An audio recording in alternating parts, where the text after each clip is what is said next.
복된 소식 아름다운 소리 AM 1590kHz 시카고 기독교 방송입니다.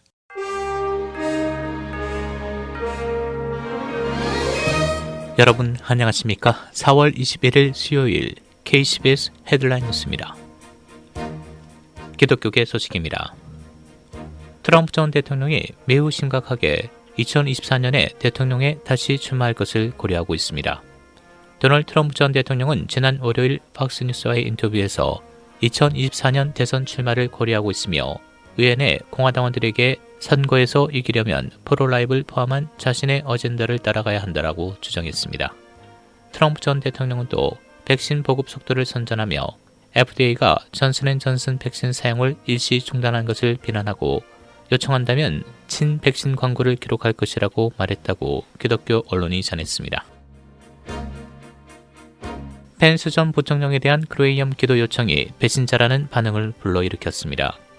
마이크 펜스 전 부통령이 지난주 심장박동 조율기 페이스메이커를 설치하기 위한 수술을 받자 플랭클린 그레이엄 목사는 웹을 통해 그의 회복을 위한 기도 요청을 했습니다.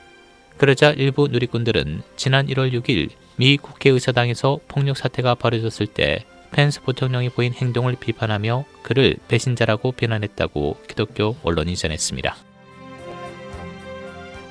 코로나 백신을 접종한 후 수정권의 생리불순과 생식기능 장애가 보고됐습니다. 언론이 백신 접종 후 혈액 응고에 초점을 맞추고 있는 동안 영국은 다른 현상을 조사했는데 세계 수천 명의 여성이 코비드 백신 주사를 맞은 후 생리주기에 차질이 생겼다고 보고했습니다. 영국 정부 백신 부작용 시스템은 백신 접종 후 생식장애 신고가 2,200건 넘게 접수됐는데 생리과다, 무생리, 생리지연, 질출혈, 유산, 사산 등입니다. 또 남성 생식장애는 적지만 에스트라제네카의 백신에 대한 옐로카드 보고서 75건에는 발기부전 반응 63건, 고환통 50건, 음낭통증과 부기 11건, 정자 혈당증 3건 등이 포함되어 있다고 언론들이 보고 있습니다. 국내 로컬 소식입니다. 전 세계 흑인의 생명도 소중하다 블랙 라이브스 매터를 촉발한 흑인 조지 플로이드 사망 사건에 대한 전 경찰 데릭 쇼빈의 재판에서 어제 2급 살인과 3급 살인, 2급 과실치사 혐의에 대해 모두 유죄 판결이 내려졌습니다.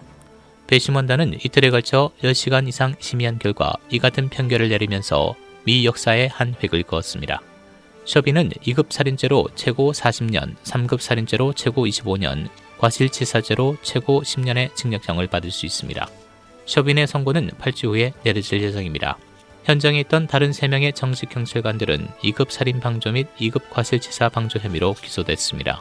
무죄를 주장하는 이들의 합동 재판은 올 여름에 열립니다. 조 바이든 대통령은 어제 전 경찰 데릭 쇼빈에게 2급 살인 혐의 등의 유죄 판결이 내려진 것과 관련해 정의를 향한 큰 진전이라고 평가했습니다.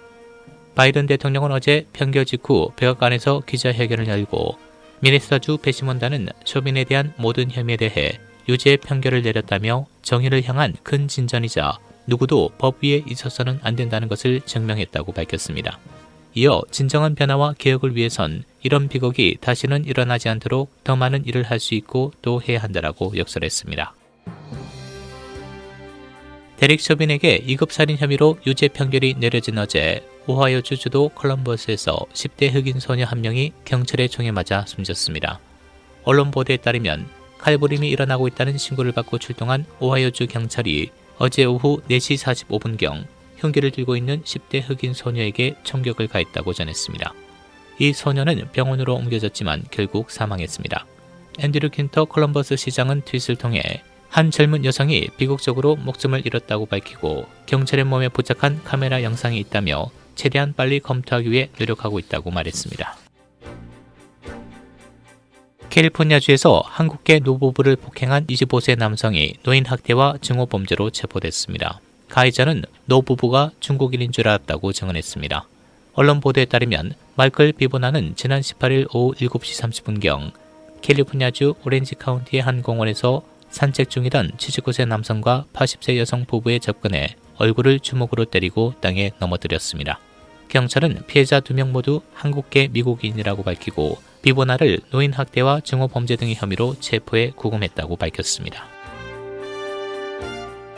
조 바이든 대통령이 오는 22, 23일 약 40개국 정상을 초청해 화상으로 진행하는 기후정상회의에서 2030년까지 온실가스 배출량을 50% 감축하겠다는 목표를 밝힐 것이란 전망이 나왔습니다.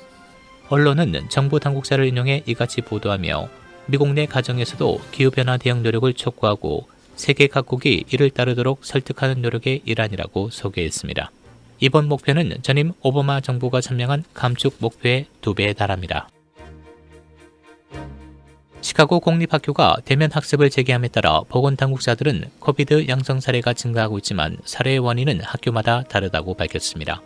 학교 관계자들에 따르면 알링턴 하이츠의 저너시 고등학교에서는 현재 12건의 양성 사례가 나와 147명의 학생들이 격리돼 있다고 말했습니다. 저너시 하이스쿨 교장은 이들 대부분은 지하실이나 샌드위치 가게 같은 식당 등에서 아이들이 마스크를 쓰지 않아 발생한 사례라고 말했습니다. 일리노이 보건부는 현재 21건의 학교 발생을 모니터링하고 있으며 일부는 스포츠와 관련이 있을 수 있다고 밝혔습니다. 일리노이주 보건당국은 지난 24시간 동안 2,587건의 신규 확진 사례와 9명의 추가 사망을 보고했으며 거의 8만 2천 건의 백신 예방접종이 시행됐다고 밝혔습니다. 주 전체 양성률은 현재 3.8%로 감소했습니다. 현재 주 누적 확진자는 130만 6,787명, 누적 사망자 23,989명을 기록하고 있습니다. 어제 현재까지 일리노이주는 820만 회 이상의 코로나 바이러스 백신이 투여됐습니다.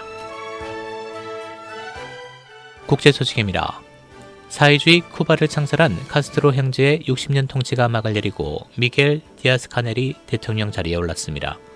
혁명 후 세대로 올해 61세인 디아스 카넬 대통령은 최고 지도자와 총서기 자리도 겸하게 됐는데 큐바에서 급진적인 개혁이 일어나기는 어려울 것으로 언론은 분석했습니다.